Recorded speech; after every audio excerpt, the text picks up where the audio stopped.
News Only 24. News Only 24. যোগাযোগ করেছে প্রথম থেকেই, অনেক আগে প্রেস কনফারেন্স করে এখানে আসেনি, কলকাতা এসেছিলাম যেদিন ওকে এক্সপেল করে বিজেপি তৃণমূল, সেদিনই সে বলে আমাকে এক্সপেল করেছে। আমি বললাম এ তো হোনাই থা, পরিষ্কার কথা।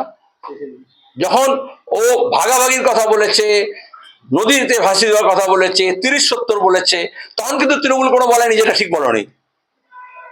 যখন বলেছে আমি বাবরি মসজিদ করবো, তখন ওকে বার করে দিয়েছে। কারণ মন্দির মসজিদ মমতা করবেন, মহাকাল মন্দির হোক, তোমার গিয়ে দুর্গাঙ্গন হোক, বা হচ্ছে তোমার গিয়ে কি বলে ওই দীঘায় জগন্নাথ মন্দির হোক, বা বিজেপি করবে, রাম মন্দির করবে, এগুলো ধর্ম নিয়ে কিছু মনোপলি তৈরি করে কেউ। দোকান তৈরি করলে এরকম হয় আর কি, যে আমার দোকান চলবে, অন্য কারোর দোকান চলবে না। তৃণমূল অনেকের দোকান ভেঙেও দেয় আসলে ছোটখাটো দোকান হলে। তো আমরা এই মনোপলির বিরুদ্ধে। আমি ওকে বললাম যে, তখন মিডিয়া আমাকে প্রশ্ন করলো যে আপনারা কি ওর সঙ্গে জোট করবেন, যে বলে তোমাদের স্ট্যান্ডার্ড প্রশ্ন শেখানো। আমি বললাম যে আরে এখন তো দলই তৈরি করেনি, সব তো এক্সপেলড হয়েছে।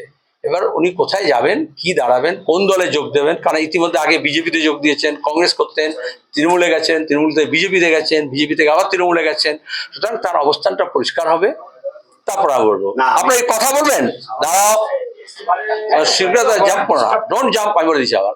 আমি কোনো নোট দিয়ে বলছি না, তোমার মতো মোবাইলতে হোয়াটসঅ্যাপ করছি না। তাহলে